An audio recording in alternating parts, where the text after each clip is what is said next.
Reporter Kevin Calwary is here with the story.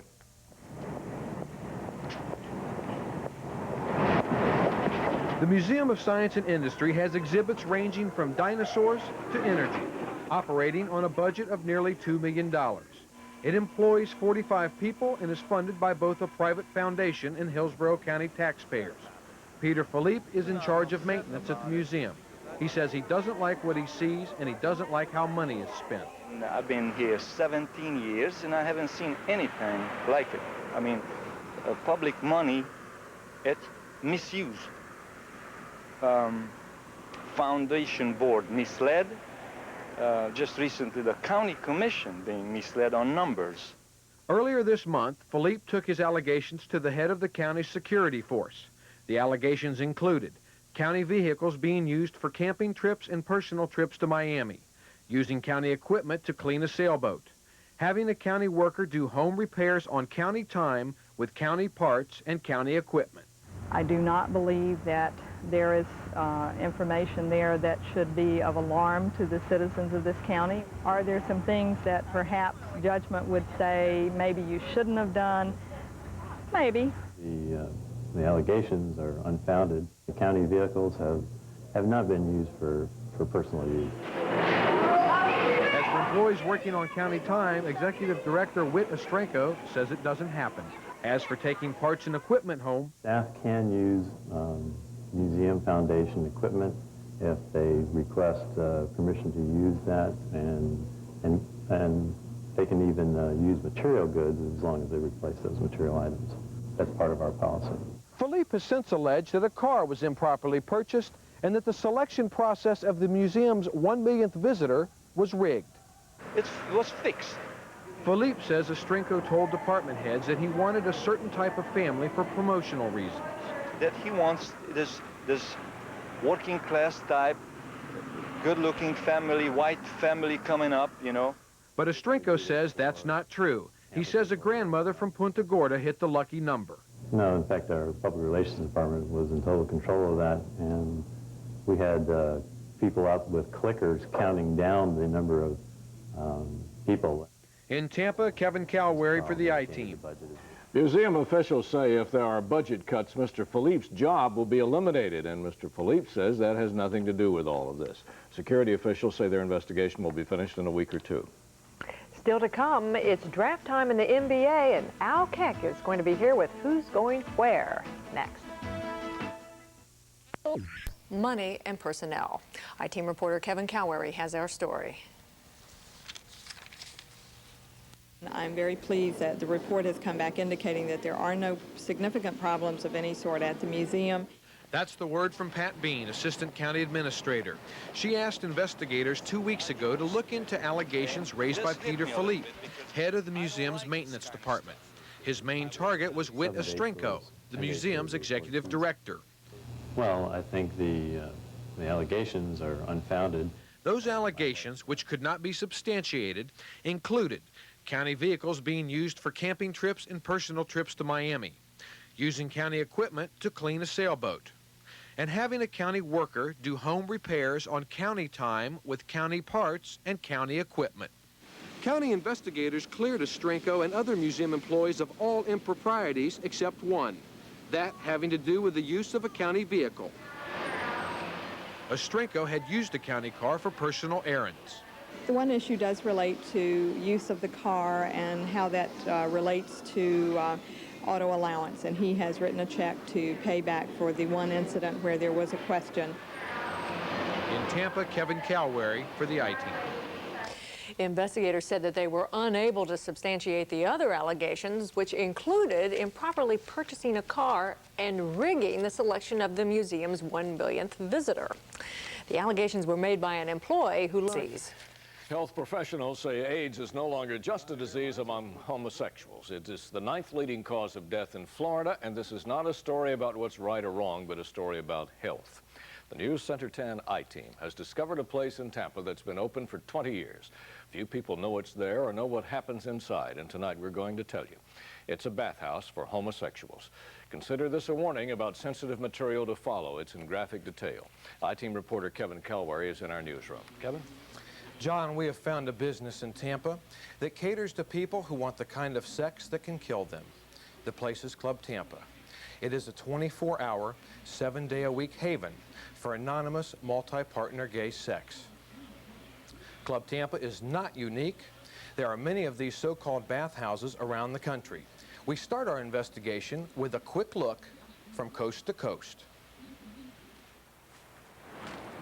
Any city that does not realize that they have a problem at this point has their head buried very deeply in the sand. We watched a number of males engaging in sexual intercourse with each other.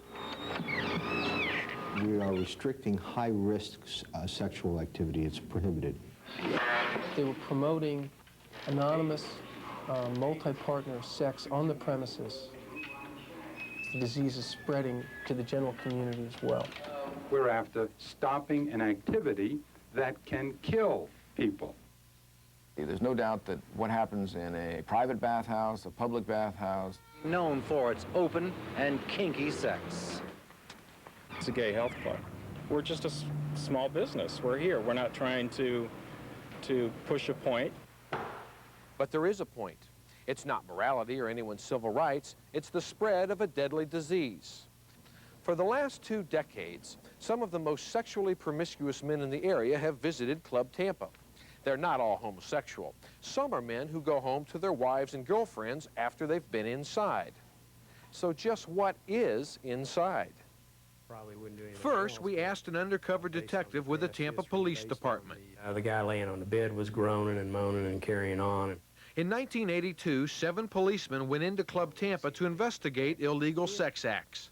The only allowable mode of dress at that time inside the club was a towel, which you were issued when you checked in. Rows and rows of cubicles big enough for a single bed is still the most prominent feature of the club. And I noticed the doors open on many of the rooms, and there would be males lying on a bed in there, some of them masturbating, some of them motioning for you to come into the room with them. And then there were the dimly lit orgy rooms, places for groups of men to have sex on a platform bed. And then on this white area, there were very dark shapes, and they were moving around, sort of like looking at snakes, wriggling around on this white surface.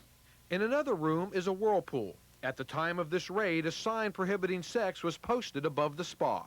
The guy that ran the place said that they didn't like for that type of sexual activity to occur inside the pool because the semen clogged the filter up. When they were finally done, 156 men would be arrested for lewd and lascivious behavior. The club paid for everyone's attorney. All but one was convicted, paid a fine, and went home. The police never told the press. That was 1982, when the AIDS epidemic was just beginning to devastate the gay community. And it was before 2 employees of Club Tampa acquired AIDS. We wanted to take a look ourselves, so a member of the I-team and an escort walked up and joined. Despite our attempts at secrecy, the club had already been tipped off about our intentions to videotape what it's like on a busy night, but not before we had already been inside once. Here's what we found. A free condom as you enter the club. Rooms, 38 of them, rented for 8-hour periods. A requirement that only towels be worn. Men soliciting sex from one another and entering rooms together, and open invitations for multi-partner sex. Hello? What I wanted to ask you is if we could take a tour of your place with the TV camera. No. Well, it's a gay health club, basically. Do you have exercise But we equipment? don't advertise.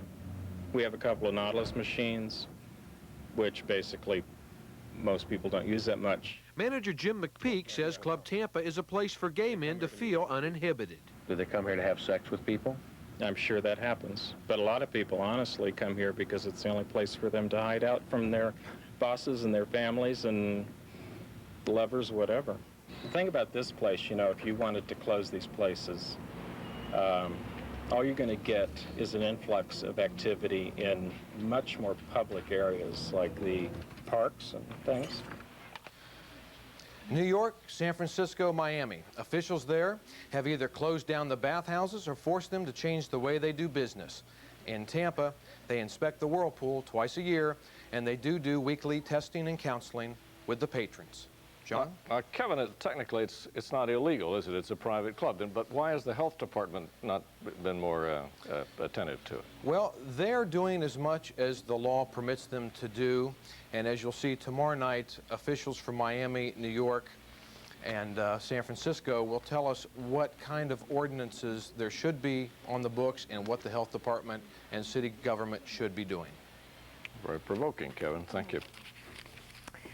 The Centers for Disease Control is out with new Promoted across the country.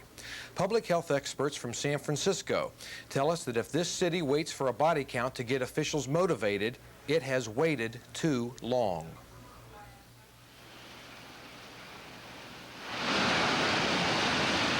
In 1986, the county health department closed the Sulphur Springs pool because the high amount of bacteria in the water could cause swimmers to get sick.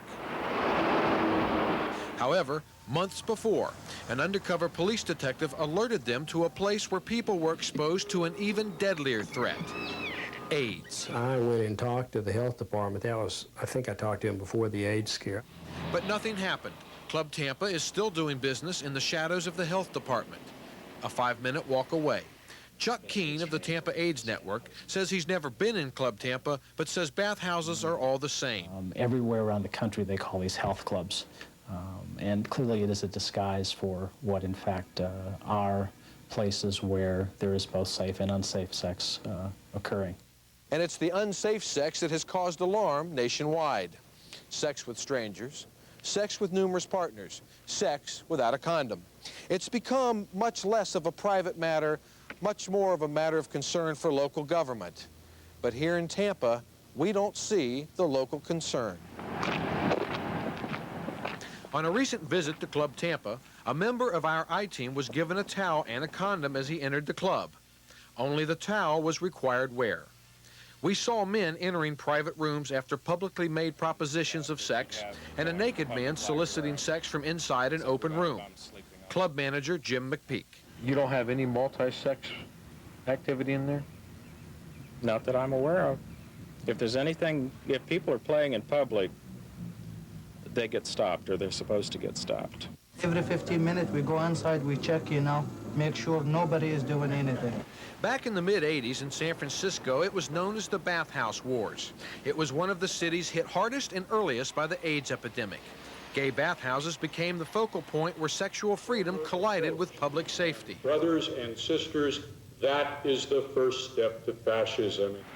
Eventually, tough new restrictions and a lack of demand put the bathhouses, straight and gay, out of business. We have in place very strong anti-discrimination and confidentiality protections, and we view those as being an essential part of any city's public health response to the HIV epidemic. At what point should a city realize that they may have a problem? I would say any city that does not realize that they have a problem at this point has their head buried very deeply in the sand. Listen, you're on notice. Clean up your act. New York City followed suit, but with a much heavier hand.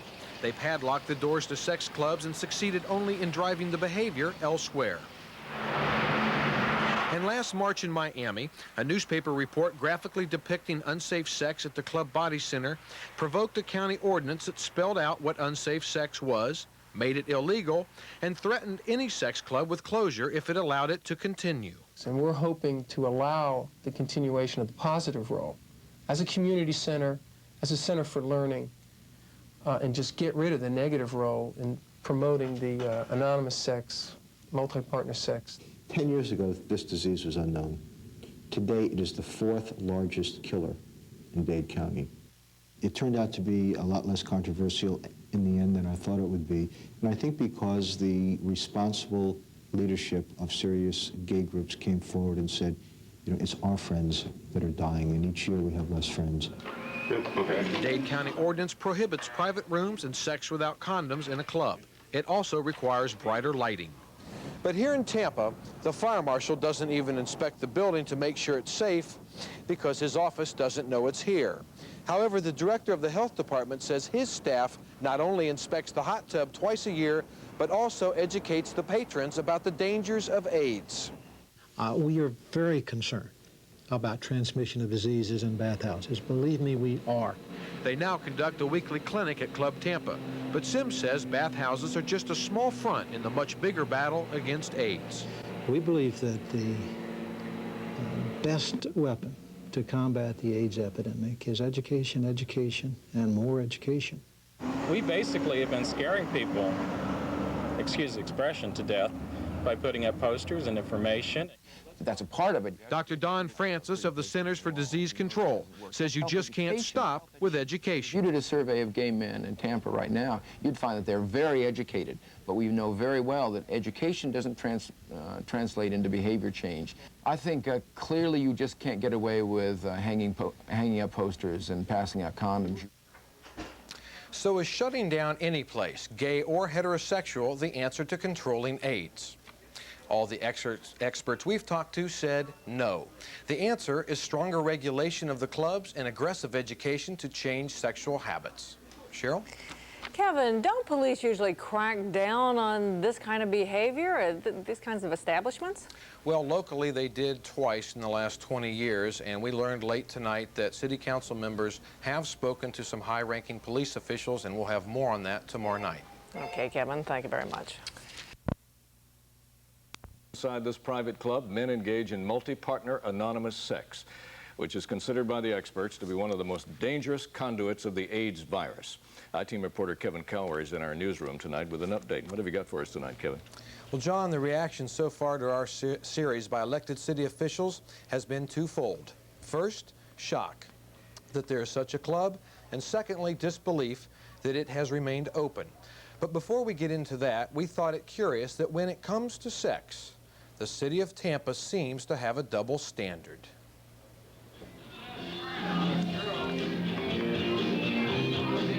Rarely a month goes by that city police are not raiding a new dance club or hauling club owner Joe Redner into court. They're called morals violations, and every police and sheriff's department devotes a good chunk of money to enforcing them, from prostitution to lingerie modeling to catching men masturbating in adult bookstores. But then there's Club Tampa, a place built for gay men to go and have sex, often multi-partner anonymous sex, the most dangerous sex there is, health-wise. Police detectives haven't been inside in 9 years. We asked the detectives who made those arrests back in 1982, why? Why do you suppose the priorities are so different? Tough question. Tough question. Wow. We don't get on TV 6 days a week, you know, sometimes Joe does, and we're just a small business. We're here. We're not trying to push a point like he is. I would really hesitate to expose myself to the risk of AIDS for the sake of this investigation. Public health is not a concern for the police department. It is, however, a matter for other government officials. In other cities, like Miami, New York, San Francisco, officials there have taken action against unsafe sex in bathhouses. Why not here? I was a little bit upset and a little bit shocked. City Councilman Ron Mason said our report was the first he heard about Club Tampa, but he says he thinks society turned a blind eye until now. Before, we just sort of sat back, closed our eyes, and said they're not bothering anyone. It wasn't a health hazard in a sense, and so we just let it slide by. The county health department is a 5-minute walk from Club Tampa, but its director says current state laws only allow his staff to inspect the spa twice a year and investigate only when there's a complaint. I don't expect to see anyone come forward from a bathhouse and say, I was infected with the AIDS virus there.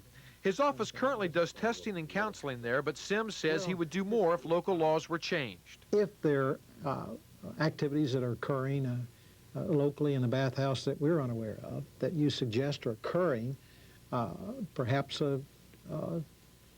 additional attention by way of local ordinances are in order. You know, anything the health department has suggested, we've done. Gay activist and attorney Keith Roberts says if the city doesn't single out homosexuals in its concern about public health, gays in the area might support it. And I think so long as that's the case and there's no witch hunt that takes place, that it's a perfectly appropriate subject to address. I support the notion of working with the establishments rather than trying to close them down. My belief is that people will find a way and a place to have sex no matter what you do. In San Francisco, new transmissions of the AIDS virus has dropped dramatically. We spoke to Dr. Don Francis of the Center for Disease Control, who has helped cities like San Francisco wrestle with the bathhouse issue. The issue really has been dividing the population into them and us. That, I think, has been the biggest mistake, where we divide the population up into them and uses instead of it all being us. It clearly affects all of us. He says the worst thing would be to shut down the bathhouses. It'll be like those little toys you buy in the toy stores, where you squeeze one end of the squeezy deal and it squeezes out the other. You'll just be chasing the population from one end to the other, and you'll be wasting an awful lot of resources. I didn't think Tampa had anything like this. But City Councilman Rudy Fernandez thinks shutting down the bathhouse may be the best thing. I think the best approach is probably to enforce the ordinance we have right now that says that you can't conduct illicit sexual activities within a bathhouse. Late this afternoon, the city's fire marshal inspected Club Tampa, and tomorrow morning, the bathhouse issue will be dealt with by City Council. Mayor Sandy Friedman refused to comment until her staff determines if there have been any violations of the law. And tomorrow, we'll have a report from City Council. John? All right, Kevin, thanks very much. Melton White. 10. We've been telling you about it all week. It's called Club Tampa. It's a 24-hour-a-day bathhouse. The I-Team reported the details of the sex club where gay patrons are engaging in multi-partner anonymous sex. That's the highest risk possible when it comes to contracting the deadly AIDS virus. One city councilman tried to inspect the club today. I-Team reporter Kevin Calwary picks up the story from here.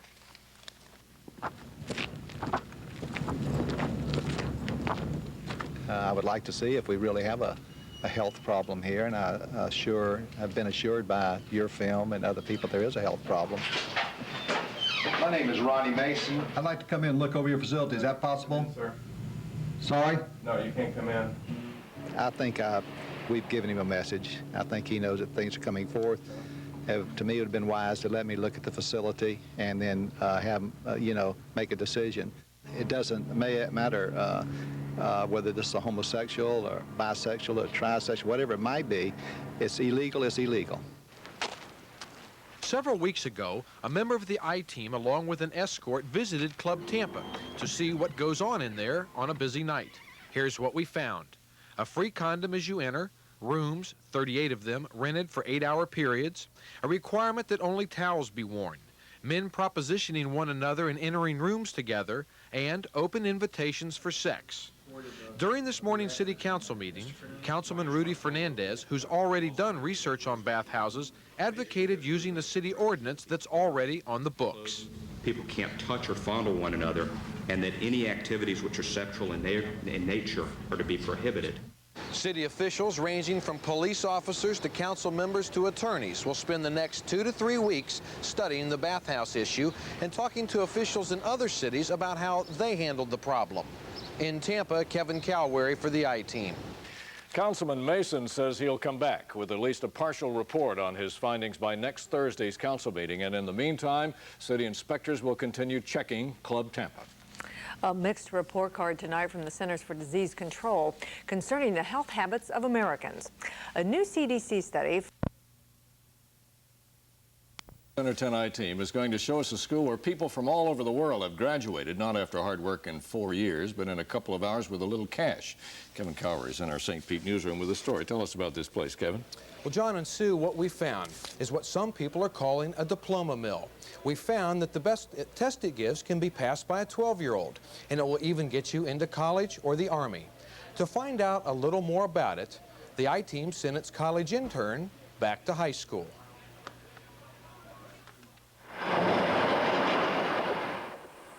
Two hours north of Tampa in Levy County is Inglis, Florida. Population, 1,200. Known to students all over the country, and the world for that matter, as the home of Calvary High School. Although it only has 2 rooms and a bathroom, rented in a medical building that's for sale, people worldwide have written away for a diploma that says they graduated from an American high school. You can even order a class ring. The Department of Education even lists it as a religious, non-public school for co-eds in the 10th, 11th, and 12th grades. Hi, how do I go about obtaining a high school diploma? Meet Lee Allen, an intern with the I-Team. He is a 22-year-old junior at Middlesex University in London. He is not a U.S. citizen and does not have a Florida high school diploma. We sent him to Calvary High School to get one. No classrooms. Any chalkboards? No chalkboards. Any teachers? No, no teachers. Any other students? No, I didn't see any other students either. Although most people get their diploma at Calvary without ever leaving home, we wanted to see if we could get one in just a few hours. First, he registered with Francis Lane. Then he took a test and wrote an essay, which was graded by Francis Lane.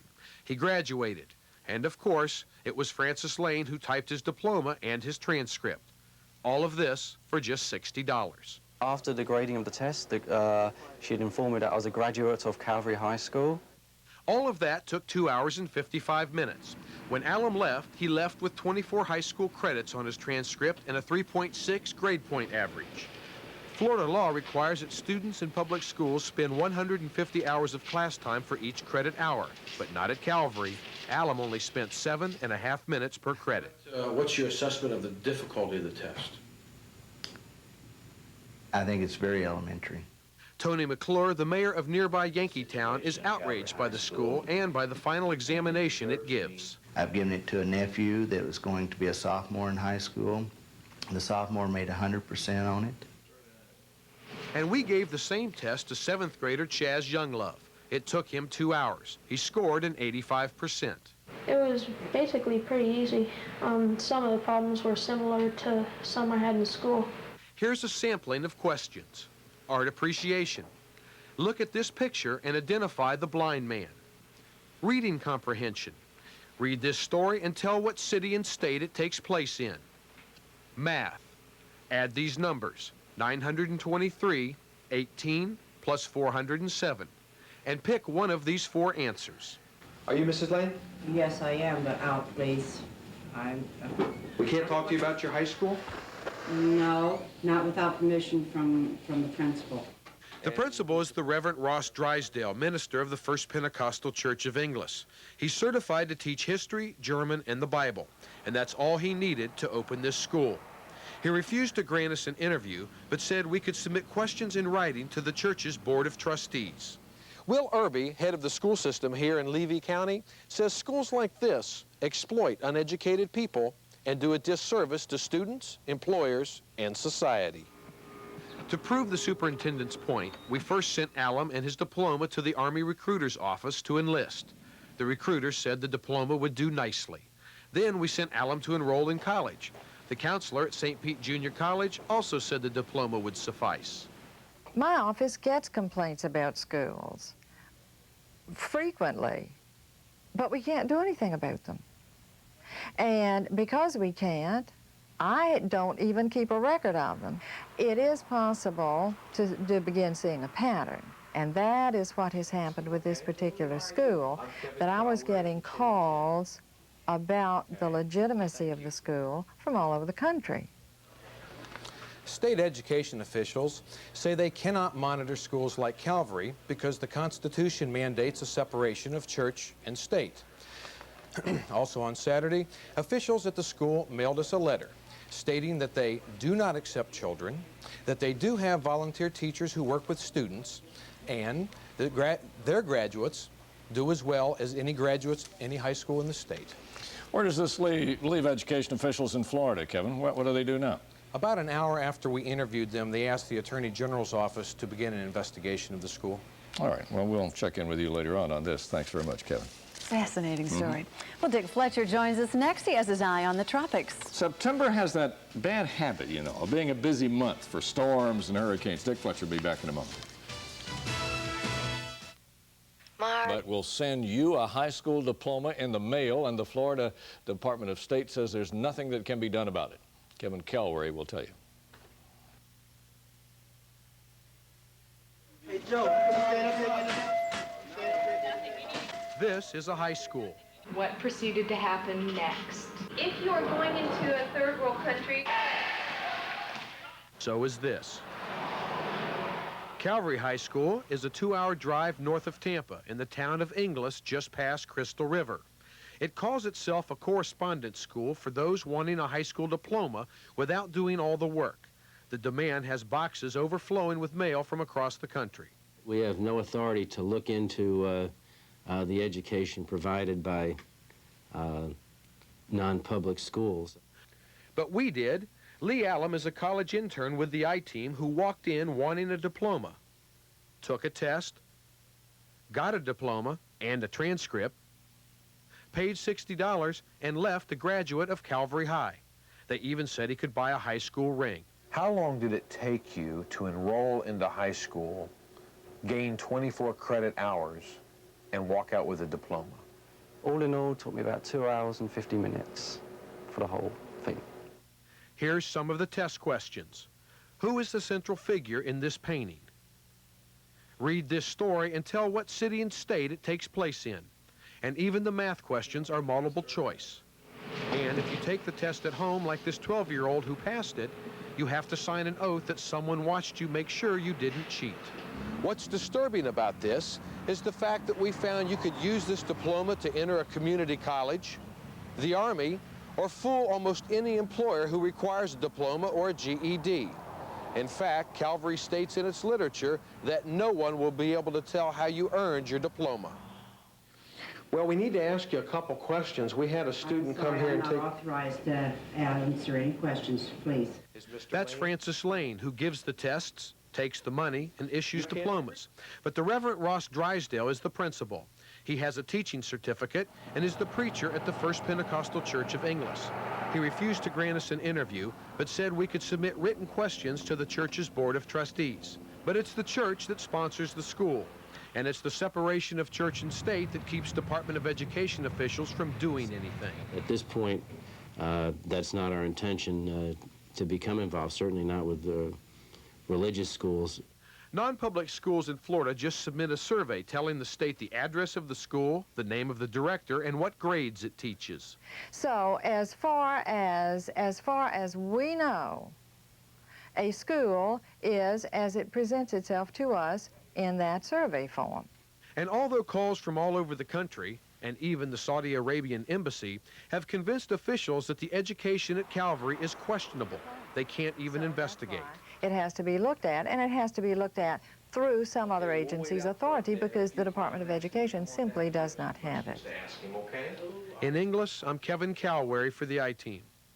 State education officials say they cannot monitor schools like Calvary because the Constitution mandates the separation of church and state. And we have also learned that state education officials have asked the Attorney General's office to look at the school to see if any laws have been broken.